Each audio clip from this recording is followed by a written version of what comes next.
Yeah, thank you, ladies and gentlemen. My name is Victor Obasuyi, and the channel is my take on into Dr. Victor Obasuyi. It's been a while. That's true. Um, like we said from the beginning, YouTube for us wasn't an avenue for us to make money, but an avenue for us to be able to exchange ideas with viewers like you. We teach the little that we know. Based on your comments, we also learn from you.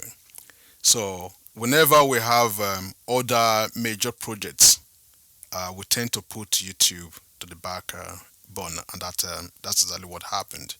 So today I'm going to be addressing something that struck me recently. I was at work, and there was a patient that came in with um, a prescription. Funny enough, the prescription was issued by another doctor here, and patient said he was diagnosed with cataracts. He didn't know if it was cataract or he wasn't sure if it was glaucoma, but he knows he was diagnosed with one of those two conditions. So today I felt there was need for me to shed a little light into the difference between cataract and glaucoma so that people don't keep mixing them up. Um, Cataract is an opacity of the lens. It means the lens is opaque. So what happens as the lens opacity increases, um, becomes more foggy, or vision becomes more blurry, because it's like you're driving and looking through a dirty windshield. The more dust on the windshield, the more difficult it is to see, and that's what cataract is all about. Then glaucoma, on the other hand, has nothing to do with the lens in the eye. It has a lot to do with the nerve at the back of the eye. Glaucoma is a damaged nerve condition, and that is why, like any other nerve in the body, once it is damaged, it cannot be recovered. You can only prevent it from getting worse. Cataract, on the other hand, can easily be reversed. Cataract is like gray hair. Everybody gets it as we get older. Even the animals do get it. The only thing with cataract is that nobody knows how fast it progresses. Just like gray hair, some people have gray hair. 20 years when you see them, it still have that small, tiny patch. Others might have gray hair today. In 6 months, when you see them, everything is all gray. So cataract is the same analogy. When it gets bad, it can surgically the lens can be removed and then replaced with an intraocular lens implant, and vision most times tends to be back to normal if the health or if the ocular health of the eye has no other problems other than the cataract. Glaucoma, on the other hand, is a lifetime condition that you have to treat for the rest of your life with medications that tends to lower the pressure in the eye. When the pressure is low, the tendency for it to damage the nerve reduces. So, and that is why glaucoma is a lifetime thing. Unlike cataract, where you take out the lens one time and the vision is back to normal, in glaucoma, that is not the case. You always have to monitor the pressure for the rest of your life. I've also seen cases where patients take their glaucoma medication, but they don't bother going to see the doctors to follow up. They just keep getting refills of their medication.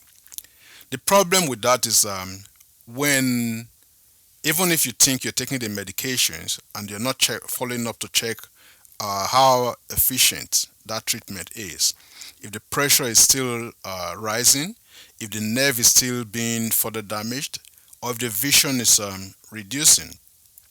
Glaucoma is not like cataract where you notice the vision defect right away. It takes time because it gradually comes in from the sides.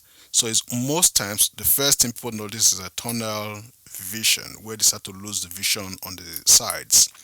So for most people, it's until it actually affects the central vision where they can no longer see clearly that they know something is wrong. And that is why with glaucoma, it's very important to monitor it all the time, even if you're taking the medication as prescribed. Also, there's one of the medications that has to be refrigerated, it has to be in the fridge all the time. That's Zolotan. I've seen cases where patients buy this medication and they just put it somewhere to be, they think, oh, this room is cool, they just leave it there. No, it has to be in the fridge. Then some people buy it from, especially in third world countries, from over the counter at the pharmacy or the chemist. What you're doing is dead on arrival. If the medication is supposed to be kept in the fridge and you go there and buy it over on the shelf where it wasn't refrigerated, you've already started on the wrong foot. You might as well not bother using that eye drop.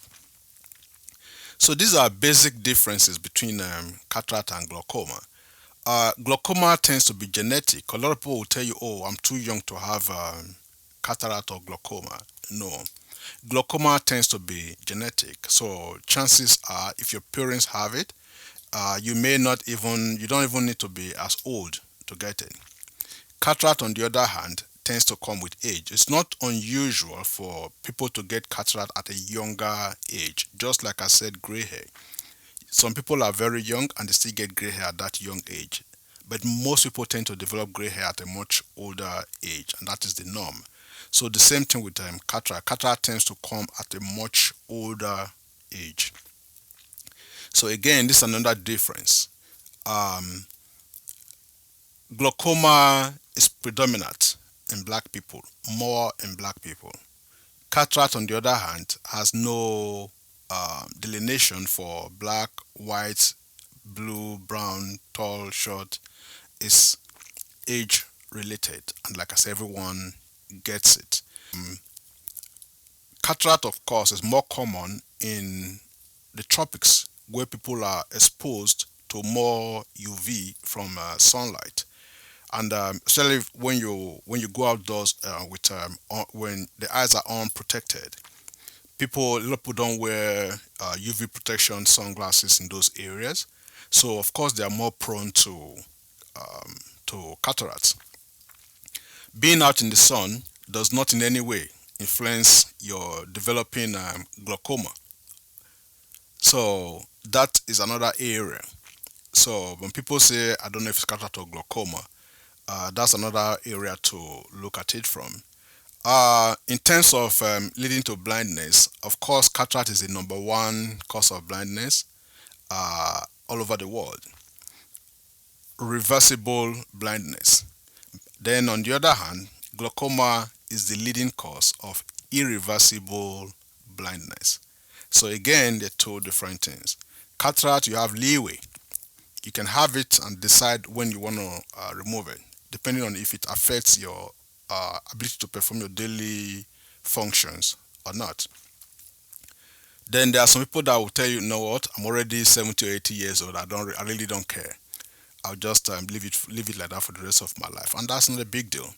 So long as you don't drive and it doesn't impair your ability to operate a vehicle where you become a hazard to other road users. Uh, so again, that's another difference. Um, Glaucoma blindness is irreversible, and most times you don't have the choice to say, I want to take the medication or I don't want to. The more you leave it, the more it lingers on, the higher your chances of ending up with blindness, because every nerve that has been damaged in the process while you're thinking about it cannot be reversed. You've lost those nerves, you've lost those nerves. So it's very important to be able to tell these two things apart. Most people are afraid of cataract because they think once they develop, I'm going to be blind forever. No, it can lead to blindness, but that blindness is reversible once the surgery is performed. Glaucoma, on the other hand, is not reversible. So glaucoma is the one that we as eye doctors dread.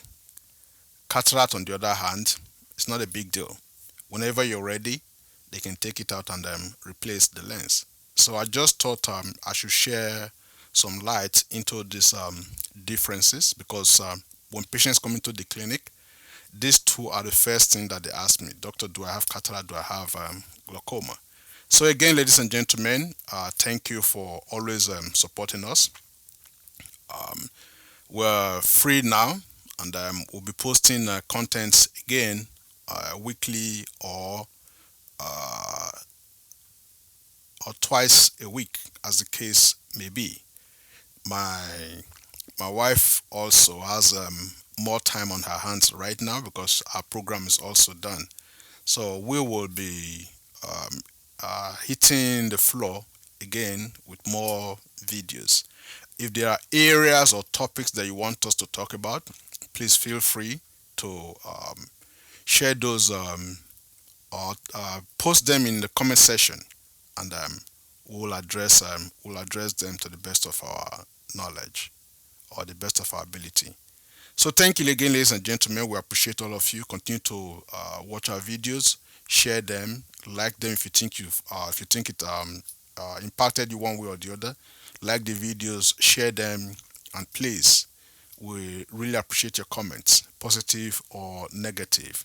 We all learn from each other. So thank you, ladies and gentlemen. Again, my name is Victor Obasuyi, and the channel is My Take on it to Dr. Victor Obasuyi. See you at the next video. Thank you.